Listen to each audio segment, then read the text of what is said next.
Nietzsche and the Nazis, Part 5, Nietzsche's Life and Influence. Section 21. Who was Friedrich Nietzsche? Quote, "That which does not kill us makes us stronger." Unquote.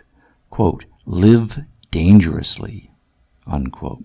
Friedrich Nietzsche was a 19th century German philosopher famous for his worship of human potential and for encouraging individuals to seek great heights and make real their creative dreams. He is also famous for his absolute loathing of all things small, cowardly, or mediocre. In his writings, we find a corresponding reverence for all things great, noble, heroic. He spoke directly and passionately to the best within each of us. Quote, "Do not throw away the hero in your soul," and "hold holy your highest hope." Unquote. And for those of us who sense we have a creative spark that must be honored and nurtured, quote, "The noble soul has reverence for itself." One indication of the importance of Nietzsche is the pantheon of major 20th century intellectuals whom he influenced. He was an influence on Jean-Paul Sartre and Hermann Hesse, major writers, both of whom won Nobel Prizes. He was an influence on thinkers as diverse in their outlooks as Ayn Rand and Michel Foucault. Rand's politics are classically liberal or broadly libertarian, while Foucault's are far left, including a stint as a member of the French Communist Party. There is the striking fact that Nietzsche was an atheist, but he was an influence on Martin Buber, one of the most widely read theologians of the 20th century. And Nietzsche said harsh things about the Jews, as we shall see, but he was nonetheless admired by Chaim Weizmann, a leader of the Zionist movement and first president of Israel. So what is the attraction of Nietzsche? There is the exciting, sometimes scorching prose. Nietzsche was a stylist par excellence. There is his romanticism of life as a great, daring adventure. And of importance to serious intellectuals, there is the fundamentality and sheer audacity of the questions he raises about the human condition. According to his teachers and professors, the young Friedrich Nietzsche showed extraordinary intellectual promise. He was appointed professor at the University of Basel in Switzerland at the age of 24, which is unusually young for a professor. Even more unusually, he was appointed before finishing his doctoral degree, which was almost unheard of. As brilliant as Nietzsche was, he was not suited for academic life. By most accounts, he was a terrible lecturer, and he suffered from chronic health problems, which contributed to a general nervous collapse in 1870. From the late 1870s, he wandered mostly alone and lonely over Europe, surveying the cultural landscape. And when we take stock of the world in the late 19th century, what do we learn? Section 22. God is dead. God is dead. For thousands of years we have believed in religion. But in the modern world, religion has become a shadow of its former self. Nietzsche's dramatic phrase, "God is dead," is meant to capture the personal and shocking quality of this revelation. For those of us raised religiously, religion personalized the world. It gave us a sense that the world had a purpose and that we are part of a larger plan. It gave us comfort that despite appearances, we are all equal and cared for, and that upon death, instead of a cold grave, a happily ever after ending awaits us. We find that hard to believe anymore. In the modern world, we have seen the dramatic rise of science providing different, less comfortable answers to questions religion had traditionally a monopoly upon. We have thrown off the shackles of feudalism with its unquestioning acceptance of authority and knowing our place. We are more individualistic and naturalistic in our thinking. But in historical time, all of this has happened very quickly in the span of a few centuries. For millennia, we have been religious. But come the 19th century, even the average man has heard that religion may have reached the end of its road. For most of us, even the suggestion of this hints at a crisis. Imagine a 13-year-old who is awakened in the middle of the night to be told by strangers that both his parents have died. He is suddenly an orphan. As long as he can remember, his mother and father have been presences in his life, looking after him and guiding him, sometimes firmly, but always a benevolent protection and support in a world that he is not yet able to handle on his own. Now they are gone, and ready or not, he is thrust into that world alone. How does the young teen handle that sudden transition? Culturally, Nietzsche believes we are like that young teen. For as long as we can remember, our society has relied on God the Father to look after us. to be a benevolent and sometimes stern guiding force through a difficult world. But now, suddenly, we are orphaned. We wake up one morning to discover in our heart of hearts that our naively childhood religious beliefs have withered. So now, whether we like it or not, a question creeps into our minds. How do we face the prospect of a world without God and religion? Well, says Nietzsche, in the 19th century, most people do not face that question well. Section 23. Nihilism's Symptoms. Most people avoid the issue, sensing that even to raise it would be to enter dangerous territory. They sense that the game might be up for religion, but out of fear they shut off their minds and will themselves to believe that God is still out there somewhere. Life without religion is too scary to contemplate, so they retreat to a safety zone of belief and repeat nervously the formulas they have learned about faith. Now, believes Nietzsche, it is one thing for a medieval peasant to have a simple-minded faith, but for us moderns, such a faith has a tinge of dishonesty about it. Slightly better to Nietzsche, but not much, are the socialists of the 19th century. Socialism is on the rise, and many socialists have abandoned the religion of their youth, but only halfway. Most socialists accept that God is dead, but then they are very concerned that the state take God's place and look after them. The mighty state will provide for us and tell us what to do and protect us against the mean people of the world. Think of it this way. The Judeo-Christian tradition says this is a world of sin in which the weak suffer at the hands of the strong, that we should all be selfless and serve God and others, especially the sick and the helpless, and that in a future ideal world, heaven, the lion will lay down with the lamb, and the inescapable power of God will bring salvation to the meek and judgment to the wicked.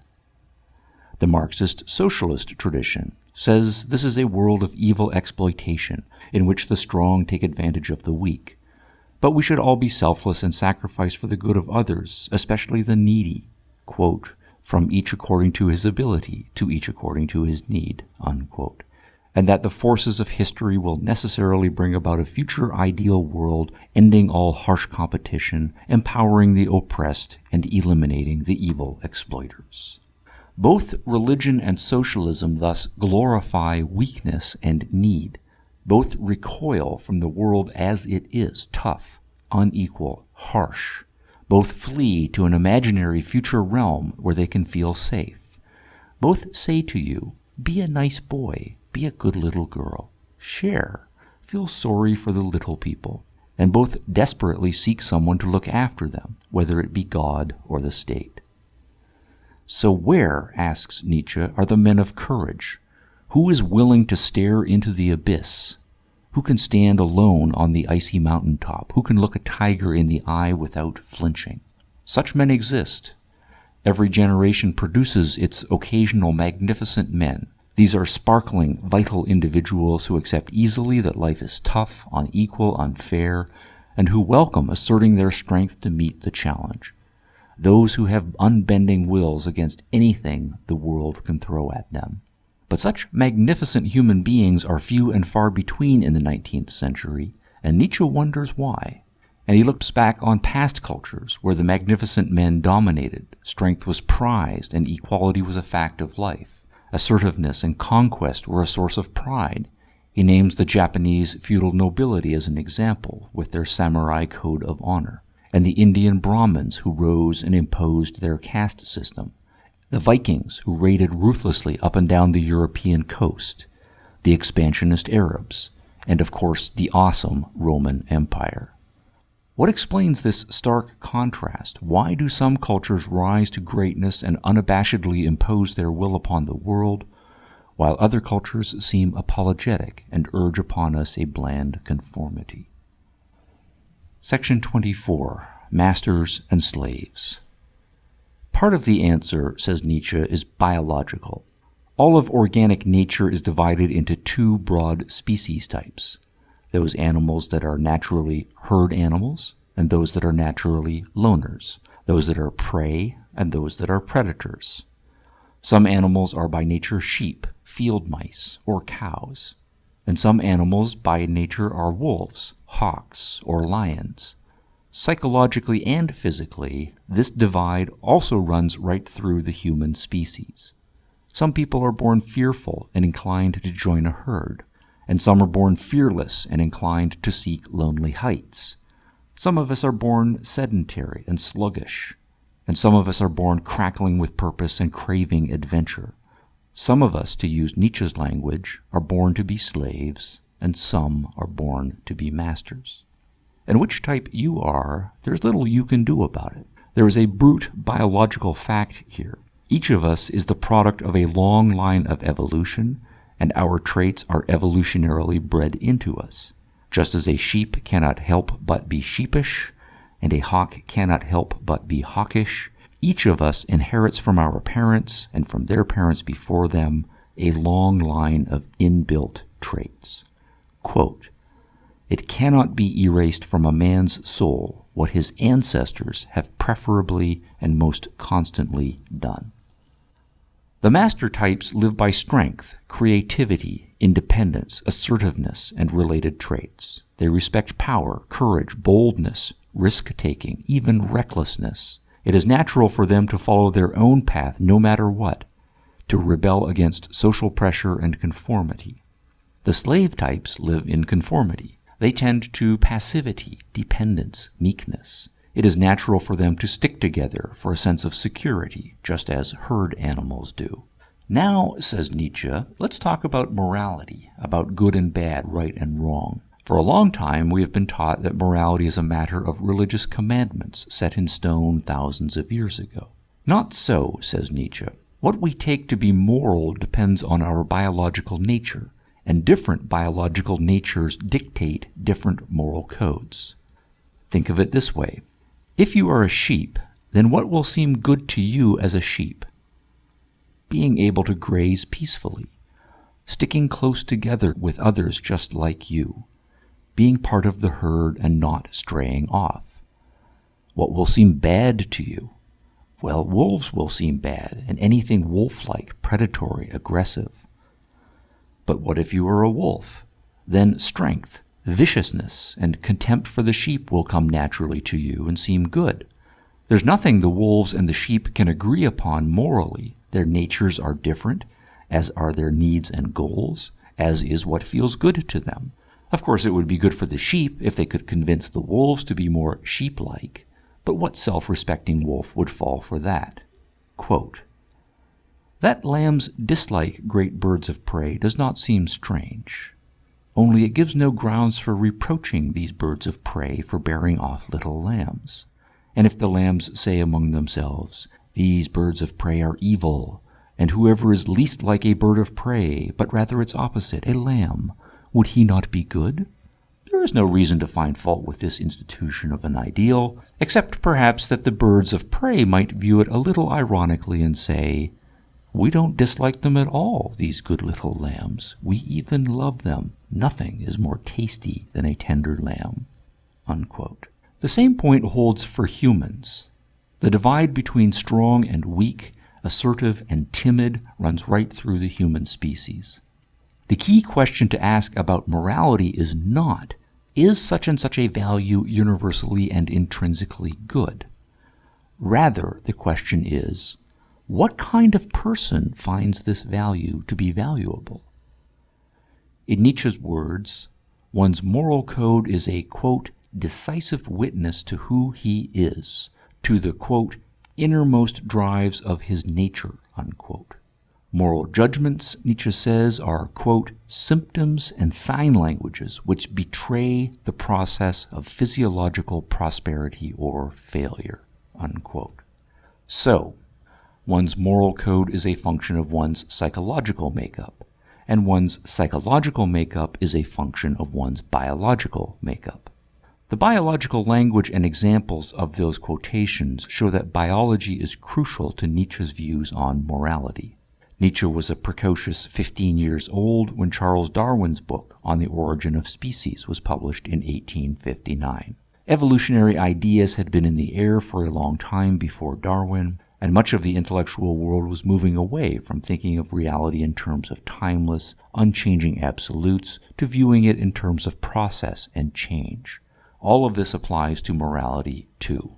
Moral codes, Nietzsche is suggesting, are part of a biological type's life strategy of survival. And the more you look at the history of morality evolutionarily and biologically, the more you are struck by the diversity of circumstances and how beliefs about values have changed dramatically across time. This is precisely our key problem, culturally, Nietzsche argues. The evidence shows that we used to prize excellence and power and to look down upon the humble and the lowly. Now the meek, the common man, the kindly neighbor are the good guys, while the aggressive, the powerful, the strong, the proud are evil. Think of it this way. Suppose I gave you the following list of traits and urged them upon you positively. It is good to be proud of yourself, to have a healthy sense of self-esteem. Wealth is good, for it gives you the power to live as you wish. Be ambitious and bold and seek your highest dream.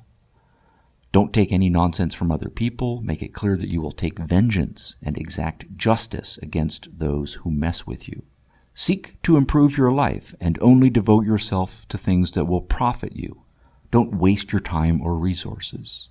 Seek great challenges, great pleasures, including sensual pleasures of the body, and go your own independent way in life, embracing whatever risks you must to develop a full and realized sense of yourself as an individual.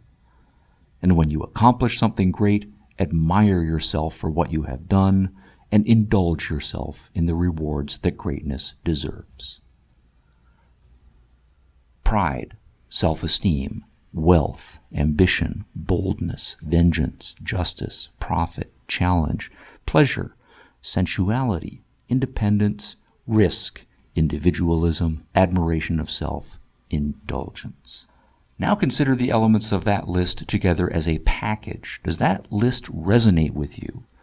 Do you feel in your bones that if more people lived this way, they would live more active, fuller lives, and that they and the human species would realize its highest potential?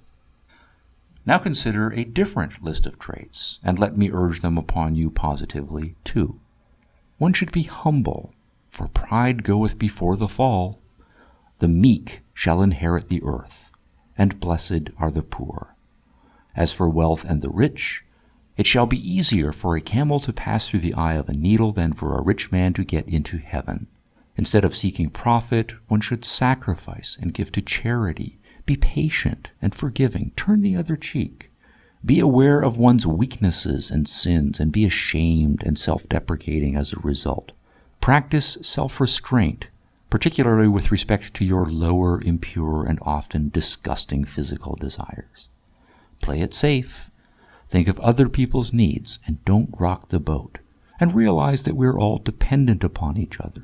Obey your parents and your preacher and the politicians. Does that description resonate with you? Do you feel that if more people lived that way, they would live better lives and that they and the human species would realize its highest potential?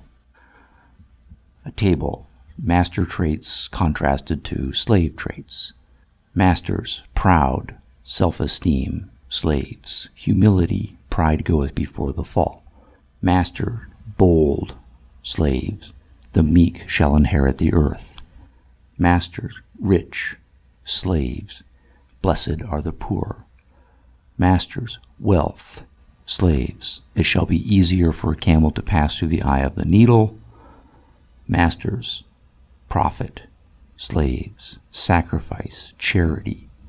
Master, ambition, slave, patience. Master, vengeance, slave, forgiveness. Master, justice, slave, turn the other cheek.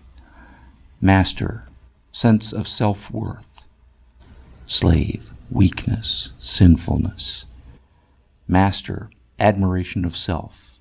Slave, shame. Master, indulgence. Slave, self-restraint.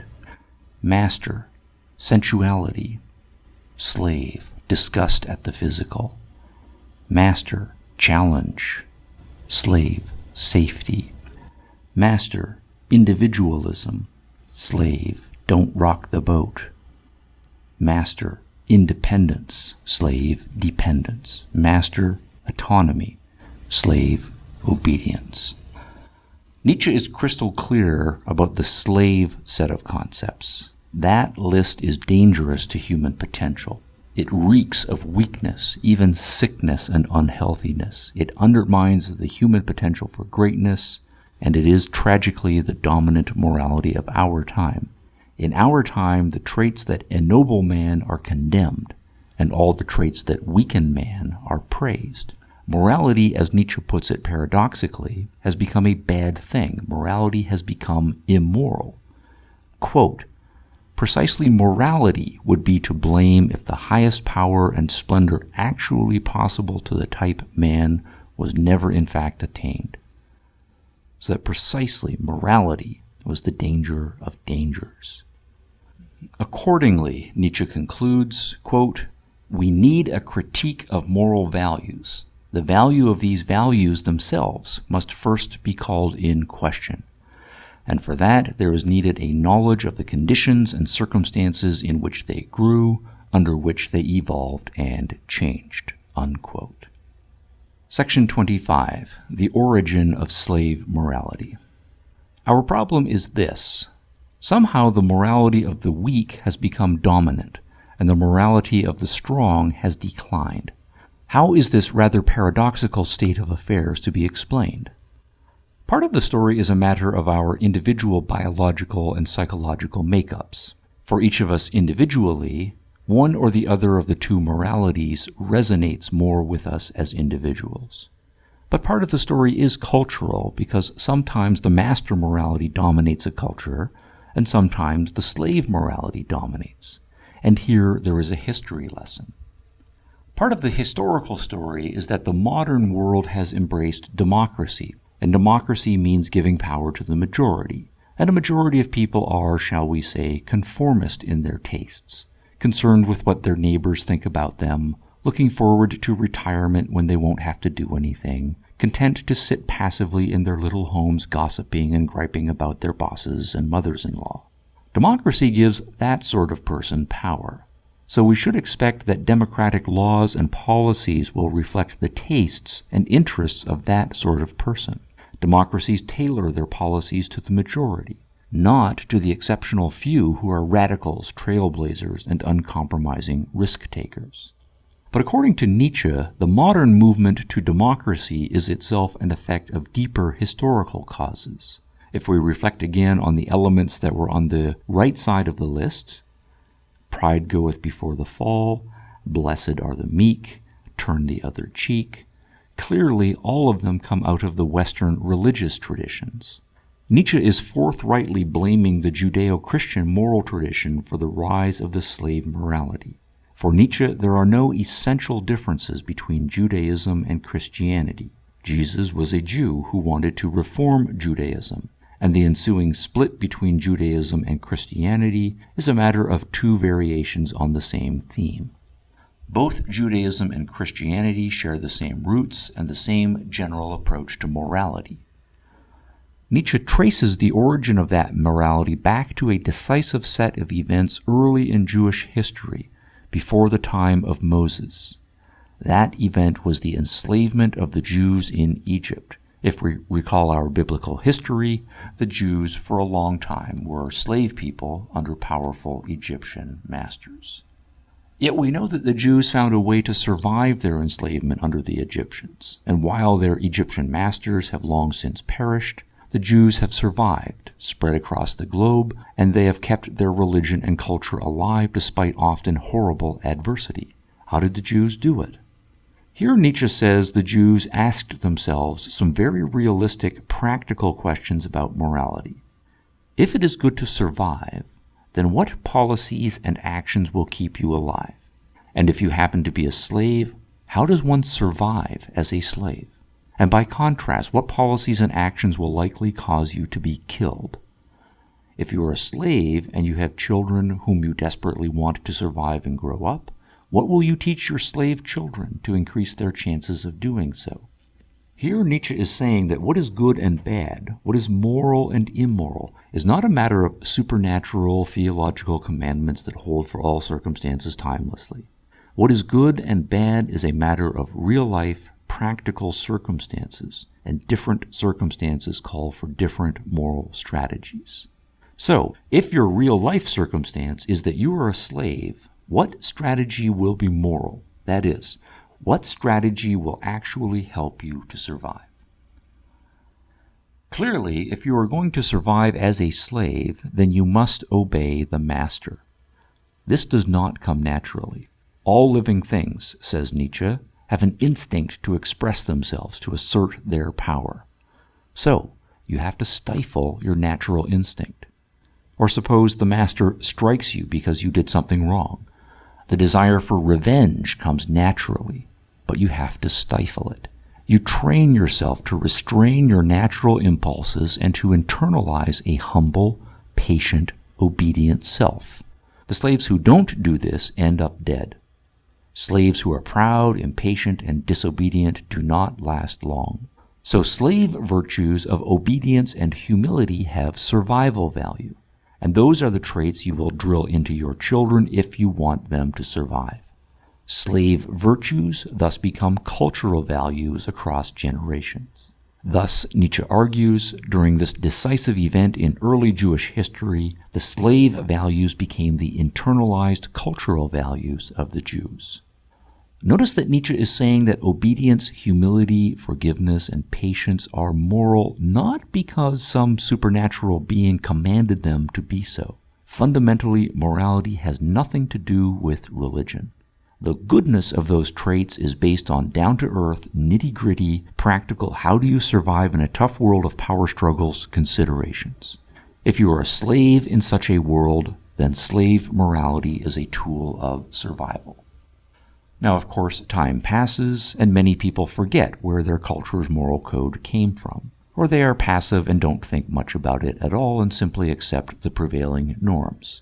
And even among the slaves, many people are sheep-like and do not especially mind being slaves. But others resent it, and here the story Nietzsche tells us becomes darker. Some of those Jews who are slaves under the Egyptians and later masters are living human beings with a human being's desire to live, grow, express who one is.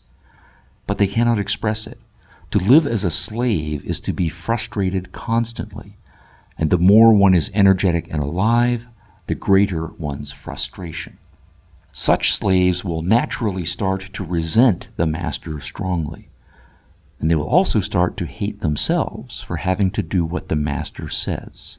How do you feel when the boss tells you to do something you don't want to do? Do you tell the boss to take this job and shove it? Or do you knuckle under silently and do what he says all the while resenting it? And if you knuckle under often enough and resent long enough, what does that do to your soul? The pressure builds up. Not only do you start to hate the master, you start to hate yourself for being such a weakling and knuckling under. And that in turn causes unbearable pressure inside psychologically. And that is when psychologically ugly things start to happen. Nietzsche puts the point this way, quote, "The outward discharge was inhibited and turned backward against man himself. Hostility, cruel, joy in persecuting, in attacking, in change, in destruction, all this turned against the possessors of such instincts. That is the origin of the bad conscience," unquote. So if you are one of those who has this bad conscience, how do you console yourself? How do you not descend into self-destructive rage? How do you channel all that pent-up energy and frustration in a safe direction that nonetheless lets you feel good about yourself? You cannot take real revenge against the masters, but what about fantasy revenge? Here Nietzsche asks us to think about priests, those who are not the usual sheep-like followers of a religion, but rather those who are cleverer, who are more driven and ambitious, and who feel more acutely the internal battle between the natural animal drive for power and the demands of a morality that has taught them to be selfless and humble. Inside such priests, Nietzsche says, we find the most interesting and disturbing psychological phenomena. Nietzsche puts the point harshly, quote, "It is because of their impotence that in them hatred grows to monstrous and uncanny proportions. The truly great haters in world history have always been priests," unquote. What are the priests of the Judeo-Christian tradition constantly talking about in their sermons? Isn't it one big revenge fantasy? They tell their flocks that it is good to be humble, meek, and obedient. But to whom is one to be obedient? Well, to God, of course. But God is not often around. So being obedient to God in practical terms means being obedient to God's representatives here on earth. And guess who those people are? Of course, it is the priests. So this is part of a strategy. Form a power base of large numbers of people who are your obedient followers. You might not have quality people on your side, but sometimes large quantities of people can be a powerful weapon. Another part of the sermon is to condemn those who are rich, powerful, and assertive, to demand of them that they give away their money, put their power in the service of the weak and the sick, and be like the lion that is supposed to lie down with the lamb and not eat it for lunch. What is the point of all these sermons against the rich and the powerful? Of course, part of it is a consolation for those in your audience who are weak and poor. It plays upon their envy of the rich and powerful and gives them the satisfaction of hearing the rich and the powerful getting a tongue lashing. But the sermon is also meant as a direct weapon against the rich and the powerful, and is meant to induce in them a sense of guilt and self-doubt about who they are and how they live. The moral sermons are psychological weapons in the battle of the weak against the strong. And the weak use psychological weapons since physical weapons are not their forte. The priests never use physical confrontation against the masters, and the masters find it beneath their dignity to fight against an unarmed and to them contemptible enemy. Instead, the priests use morality as their weapon of confrontation. They praise the meek and condemn the strong.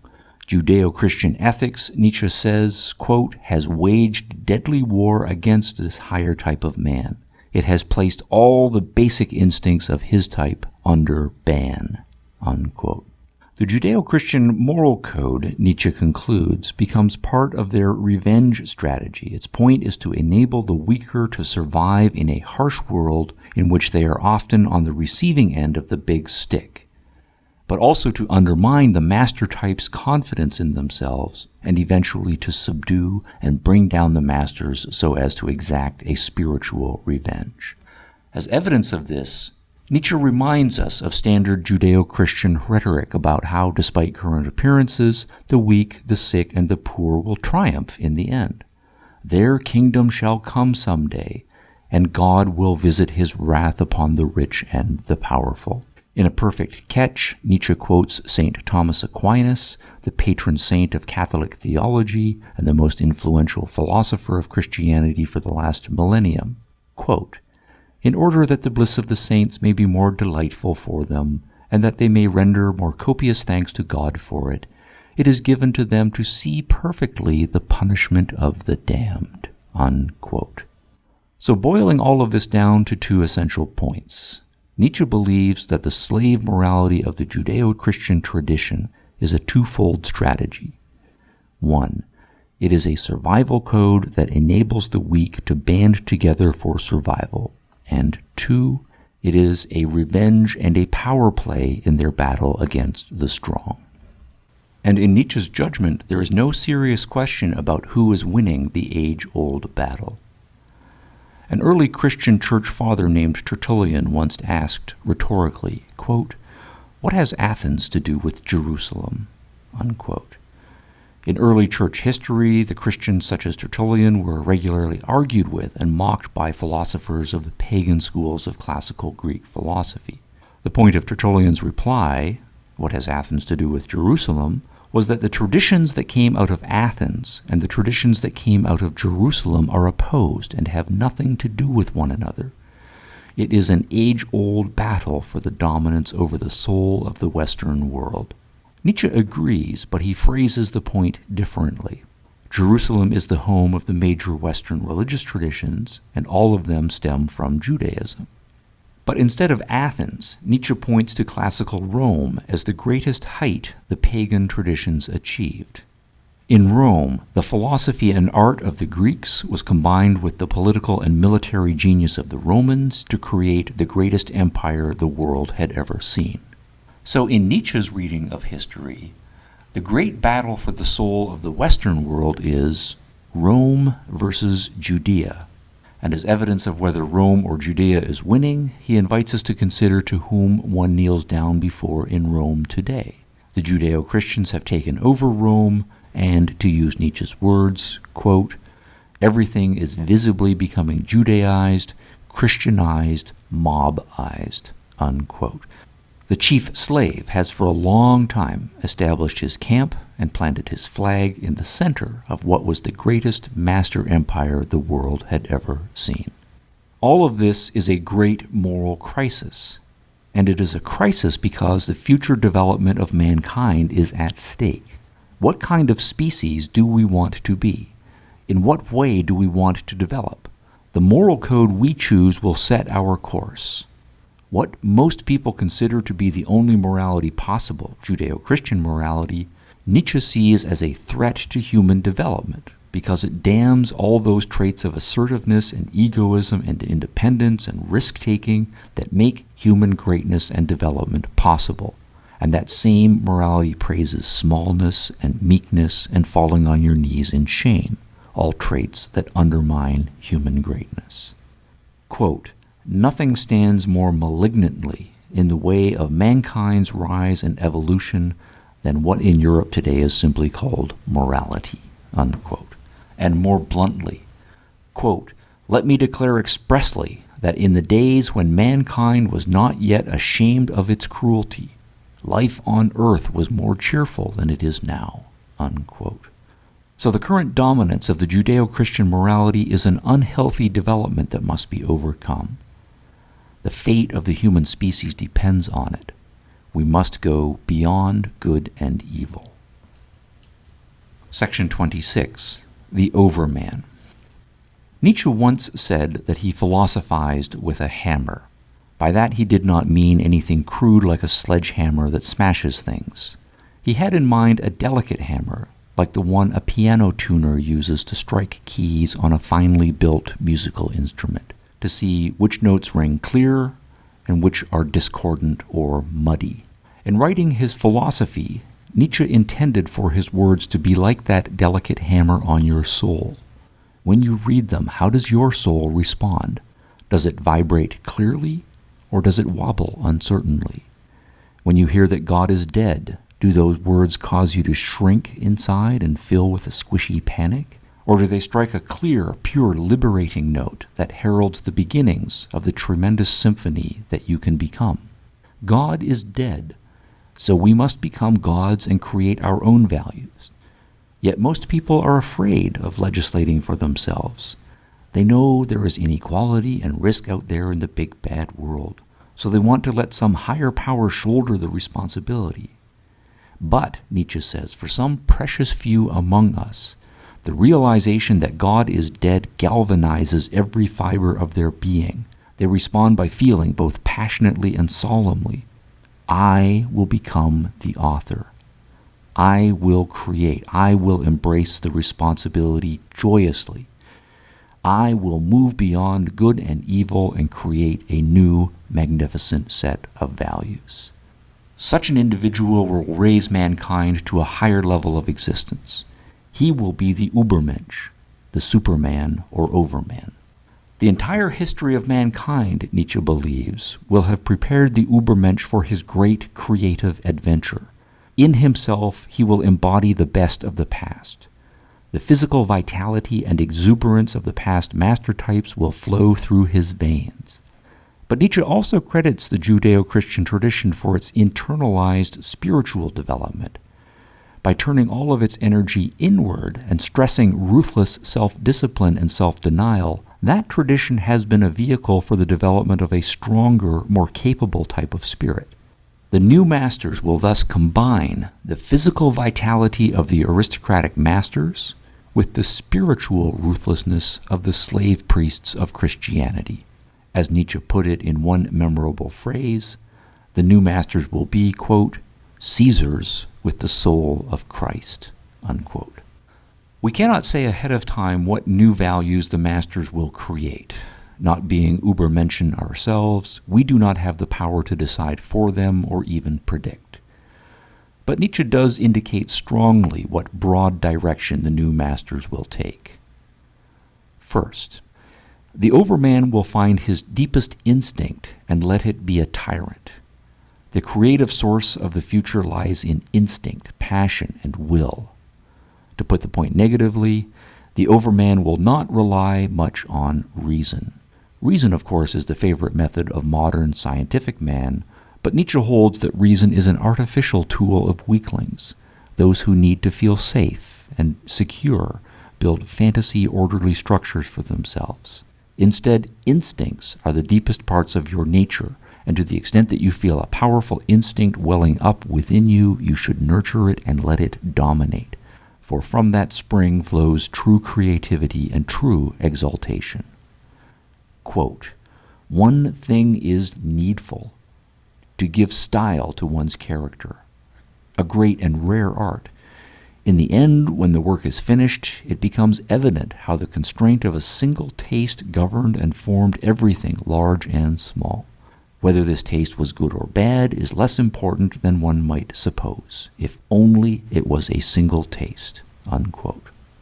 And again, quote, the great man is great owing to the free play and scope of his desires and to the yet greater power that knows how to press these magnificent monsters into service, unquote.